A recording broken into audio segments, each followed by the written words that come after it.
Hello साथियों, नमस्कार, जय हिंद। तो दोस्तों, आज के वीडियो में चर्चा करेंगे अपन जियो फाइनेंस के स्टॉक्स के चार्ट एनालिसिस के ऊपर। साथ में ही चर्चा करेंगे कि हाल ही में जियो फाइनेंस के साथ में जो कंपनियां जुड़ी है, जो न्यूज आ रही है, उनमें क्या स्टॉक है वो रिएक्ट कर सकता है क्या। क्योंकि हाल ही में ब्लैक रॉक के साथ में इनका डील हुआ और ब्लैक रॉक है ना, एक काफ़ी बड़ी इन्वेस्टमेंट पोर्टफोलियो मैनेज करने वाली कंपनी है। और डेफिनेटली अगर ऐसी कंपनी के साथ में इनका बिजनेस अटैच होगा तो ये बहुत अच्छा है।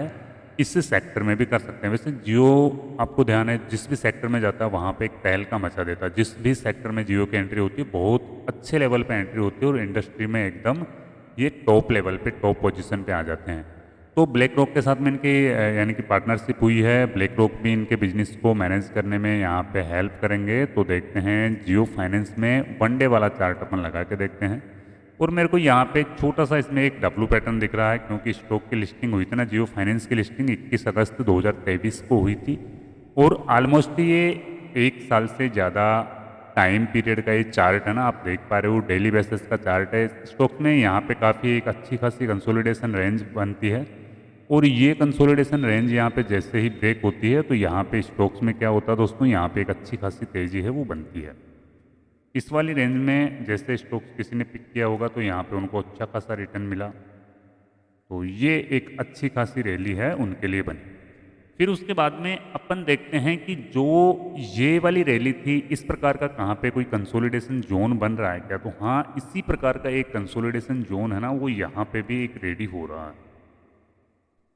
ये वाला जोन है ना, ये भी इसी प्रकार का एक कंसोलिडेशन जोन है। जोन थोड़ा सा बड़ा है, लेकिन ये इतने ही टाइम फ्रेम का ये जोन था, इतने ही टाइम फ्रेम का, यानी कि ये वाला जो टाइम फ्रेम था 31 अगस्त से लेकर के 31 जनवरी तक का, यानी अगस्त से सितंबर, अक्टूबर, नवंबर, दिसंबर और जनवरी, 5 महीने का ये टाइम पीरियड था इसका।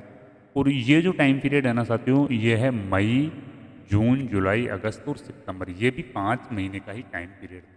तो यहाँ पे बड़े लोगों की जो साइकोलॉजी होती है वो यही साइकोलॉजी होती है, भाई स्टॉक को पहले एक बार कंसोलिडेशन करने दो, एक रेंज में स्टॉक को रुकने दो, फिर उसके बाद में हेवी क्वांटिटी ऐड करते हैं और एक स्विंग ट्रेड के पर्पज से लेते हैं और अच्छा खासा प्रॉफिट बुक करके फिर वो निकल जाते हैं।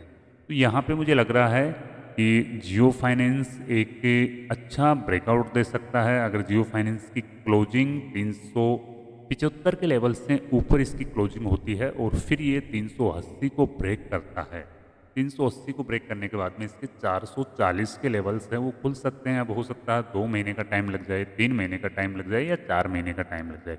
लेकिन इस लेवल पे अगर कोई भी एंट्री करेगा तो उसका जो स्टॉप लॉस रहेगा ना, वो उसका स्ट्रिक्टली स्टॉप लॉस रहेगा पिछले स्विंग के नीचे, यानी कि 330 के आसपास में उसका स्टॉप लॉस रखेगा। अगर कोई ज़्यादा ही स्टॉप लॉस रखें तो उसका ये वाला जो स्विंग है ना साथियों, 310 के आसपास का उसका स्टॉप लॉस है वो हो सकता है। फिर भी देखो, जियो फाइनेंस में कोई भी बाइंग और सेलिंग की मेरी आपको कोई रिकमेंडेशन नहीं है कि भाई आप इसमें बाइंग करो या सेलिंग करो। खुद के एनालिसिस करो, अपने खुद का जो सेबी रजिस्टर्ड आपका जो भी एडवाइजर है उस एडवाइजर से आपको सलाह लेनी चाहिए। फिर उसके बाद में आपको स्टॉक्स में है वो इन्वेस्टमेंट करना चाहिए। जो मेरी एनालिसिस थी, मैंने आपको यहाँ पे बताया कि भाई इतना टाइम यहाँ पे जब ये रुका था और उसके बाद में जब इसमें ये ब्रेकआउट हुआ, इतना टाइम यहाँ पे रुकने के बाद में, ऑलमोस्ट 5 महीना यहाँ पे रुकने के बाद में एक अच्छा खासा ब्रेकआउट भी साथियों कम नहीं था। ये 250 के लेवल से यहाँ पे सीधा सीधा है ना 380 के लेवल पे पहुँच गया। बहुत अच्छा खासा रिटर्न्स था।